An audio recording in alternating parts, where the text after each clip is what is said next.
Hello and welcome to the ScreenSafe podcast. I'm Anna Sargentson, founder of ScreenSafe and mum to a tween and teen myself.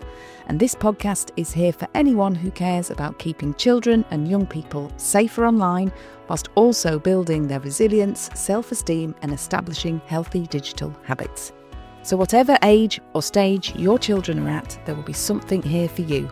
No judgment, no guilt trips, no pressure, just support, advice and tools to help you and your family. So thank you for being here and let's get going. Hello and thank you for joining me this week, where I'm going to be diving into one of the most talked about platforms in children's lives right now if they're into gaming, and that is Roblox. Now, if you've got children or teens who are into gaming in any way, shape or form, you've probably heard this name 1,000 times before, or phrases such as, "Mom, can I have some Robux?" or "Dad, I'm on Brookhaven," or maybe you've overheard them chatting about obby games or avatars and private servers. And Roblox is huge. And I think before we get into the nuts and bolts of it, it's good to just establish for anyone who's not aware, which was very much me years ago, is it isn't one game. It's not like thinking about Minecraft or another game. It is a huge online world that is a platform. So Roblox itself is the platform that hosts all these other games that people can create. So yes, it is filled with creativity and socializing, but obviously with that, as with any platform where there are children, it brings risks as well, because unfortunately we know that anywhere in the online world where children like to be and like to hang out, unfortunately that also attracts predators who want to reach children in the online space. So we're going to break down today what Roblox actually is, some of the latest numbers, and what really works to help you keep your child safe if they are playing Roblox or they're asking for Roblox. What do you really need to know to make sure that this is a safe space for your child? Can it be a safe space for your child? So Roblox exploded, as did most things online, with popularity since the pandemic. Latest figures when I checked, I think it now has over 380 million active users every month, with around 11 million of those playing daily. So huge numbers. Estimated to be over about 40 million games or experiences that are created by different users on this platform. So just that reminder, it's not one company or team that's made this one game. It is a creative platform. Think of it a bit like YouTube for gaming. So anyone can design and upload their own game, which, yes, that's great for creativity and digital skills. And that's a big part of the appeal for children. But of course, with that comes risk. So unlike other games that you may well be familiar with as well, such as Minecraft or Fortnite, it isn't just this closed world. It's millions of other worlds. And some of them are fantastic and amazing and innocent. And others are chaotic, unmoderated, disturbing and dangerous. And one of the things that a lot of parents and carers don't necessarily realise, that out of these hundreds of millions of people that are playing every day, about 60% of those players are age 13 or older. So what that can mean is that if you have an 8-year-old playing on Roblox, depending on the settings and how everything is set up in your house, they could potentially be playing alongside older teens or even adults. So although when you look at it, it's clearly designed to be attractive to children, it has a very, very high user base in terms of children. If you're thinking of those sort of numbers, and 40% of those users are under 13, that's a huge number of children on this platform. And this isn't to scare you, as always. This isn't about creating fear or panic, but it is to highlight how this platform works, and that even though it looks and sounds like it's very much a platform designed for children, that is not necessarily the case. And it is certainly not the case that it's just children on this platform. And that's what we really need to be aware of, what we're saying yes to and what our children are accessing. So I know that a lot of parents are worried about Roblox. When I'm doing my sessions in schools, either with parents or teachers, this is one of the areas we often get, we stay on for quite a while, and there's often demand to go further and further into this topic because it is such a popular game. You may have heard people say, well, I caught my child, they were chatting with a stranger on Roblox, or my child suddenly started hearing sexual conversations or inappropriate language in one of the games. And there's every valid reason there to have these concerns around some of the inappropriate and dangerous things that could appear on Roblox. So things such as, strangers, inappropriate chats. So it does have filters, but they're not perfect because they never are. And some players can get around these using slang or code words, just like people do on social media, to get past the filters so they can still upload content about self-harm or suicide by just changing a few letters in those words. There is a lot of inappropriate content on this platform. Some games are designed to look innocent, but then actually contain adult themes, violence, sexualized avatars, and worse. And as with all gaming and online platforms, again, there's plenty of scams about. There's money traps, these fake links that promise free Robux, children overspending on in-game items. Again, it's easy to see how children get pulled into this world and how exciting it is and fast moving, and they want to keep up and they want to get the next level and they want to get that next whatever avatar, grade, outfit, whatever game it is they're playing. It's so easy then for people to manipulate that and take advantage in terms of scamming children out of this. Unfortunately, there is a huge grooming risk with this platform that we have to address, and there have been a number of verified reports of predators using Roblox to befriend and start the grooming process and being successful in doing so. So that's one of the key reasons I want to raise this with parents, particularly as we're about to go into, or we're already in half term, probably by the time that this comes out. And then screen time is an ever-going conversation all the way around, but it's a very engaging platform. Kids can easily lose hours without realizing, especially if they've got into a position where they're trying to earn Robux or they're competing with their friends. It can be very quick to lose a lot of time on this platform. So, of course, we can have a lot of panic. We can think, right, I'm just going to delete it. It's not happening. But again, there are children that play on this platform and don't experience anything harmful. It's always good to have a balanced approach, but I do think there are some real risks with this platform as well. I've heard plenty of stories personally from people that have had some horrible things happen whilst playing on this platform. And again, it comes down to what's the situation, what's the setting, what are the boundaries that you've got in place, and how is it being used? And of course, even when you've got all this set up at home, it's important to remember that if they go around to their friend's house and they're playing on it, they may still access it there. So this always ties back into the conversations we're having around being safe online.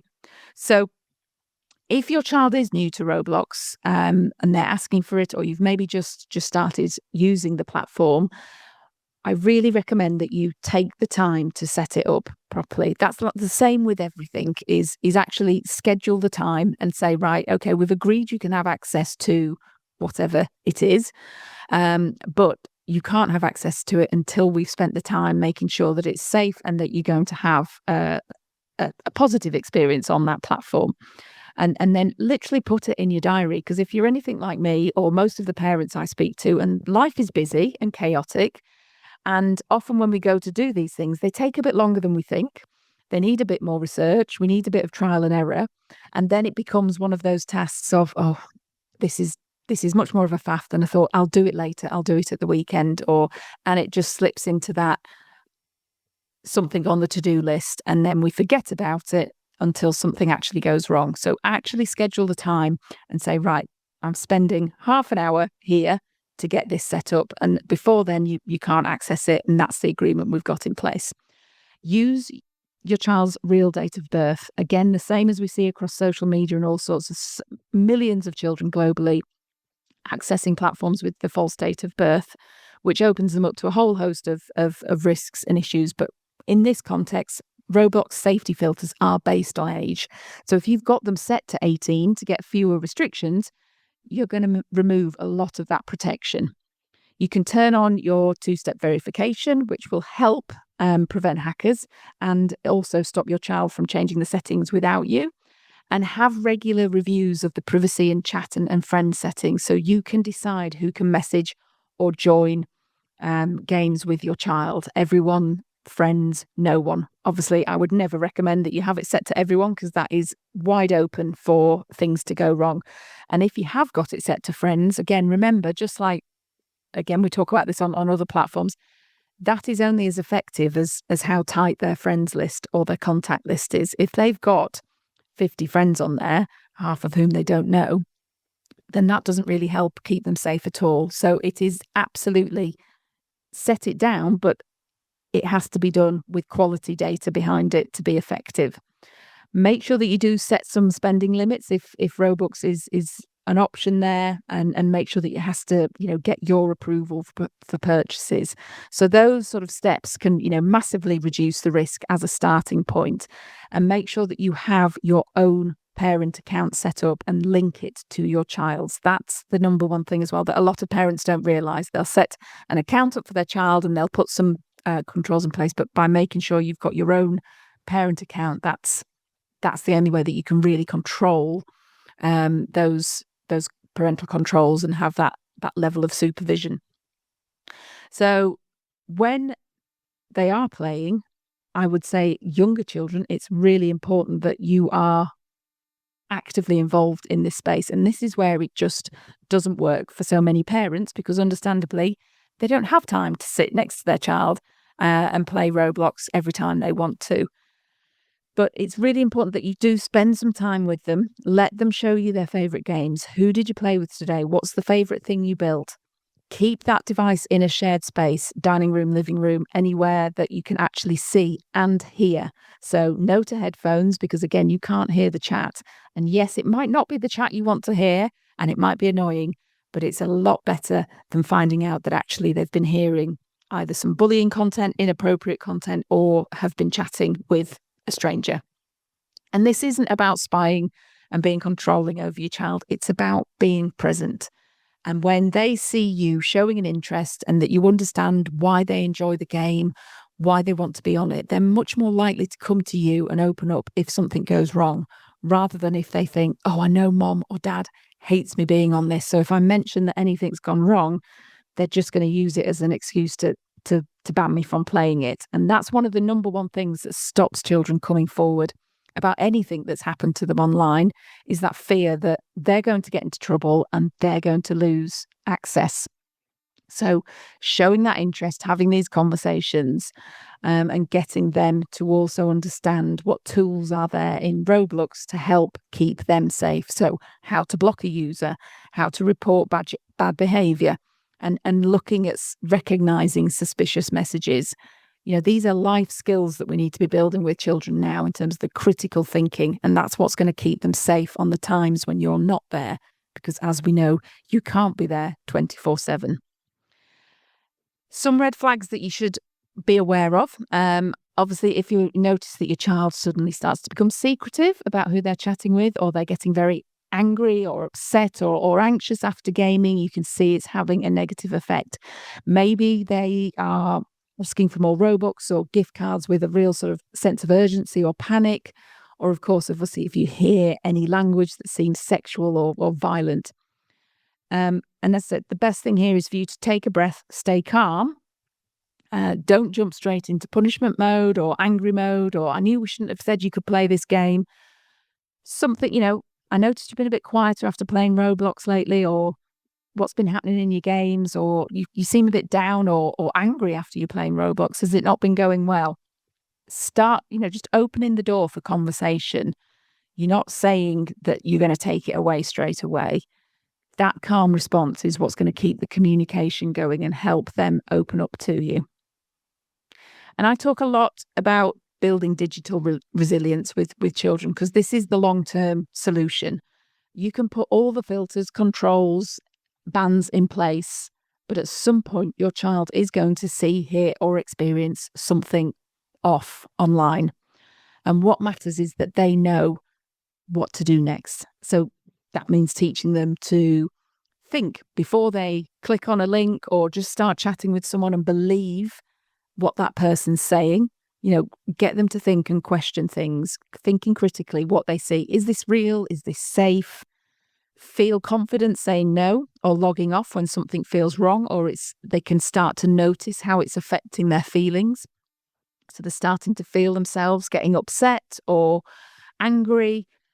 That's real emotional resilience and brilliant skills to be having if they can start to recognize those feelings, even if they can't put them into words, and think, I need to come off this. It's not actually a positive experience. And that re-emphasizing, you cannot say this enough, in terms of that they can always come to you without getting into trouble. And if we can build this around, you're not just keeping them safe on Roblox, you are preparing them for everything else that comes their way online. So alongside that, we need to also be talking to them about if something does go wrong online, if they're on Roblox and they do feel that they're getting bullied or harassed, or maybe they receive an inappropriate message. Again, let's have the conversation so they know what to do. Obviously, firstly, coming to you, hopefully, but also saving the screenshots and the logs, block and report the player within Roblox. Again, you can go to Roblox's direct support there for step-by-step guidance in terms of what to do in that case. And remember, you are not overreacting by reporting it. And every report helps build a picture of what is actually happening on this platform. It doesn't necessarily mean you're going to get the results you want. There's very mixed reviews of how these platforms react and behave when things are flagged up. But it's absolutely worth doing, and for your peace of mind as well, and to just model that behaviour to your child, that we don't just tolerate this behaviour. We don't just accept that someone makes us feel like that or speaks to us about that. Now, in terms of, I think some of the key risk with Roblox that I see and hear is the risk of being groomed, the risk of predators, the risk of seeing and hearing really adult, disturbing content. There was a very in-depth research out last year by the Hindenburg research project. I will link to it in the comments, which gave a really deep overview of what they found and experienced on this platform.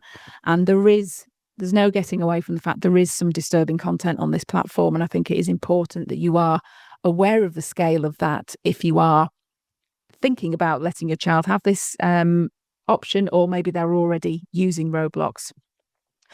As we said at the start, unfortunately, wherever you get children, it does attract predators, because they know this is a great platform to reach those children, and they can form that connection, that bond. And remember, it doesn't necessarily mean they're going to go straight out and be inappropriate or offensive. Quite often it's the opposite, where they are building that friendship and that connection to manipulate a child. And if you've got a child who's on Roblox and suddenly they're asking for Snapchat as well, that can be a sign, because guaranteed predators love to get children to start moving onto Snapchat as soon as possible, because of all the features on that platform that make it so easy to hide and manipulate. And that's a whole other episode that we'll do another day.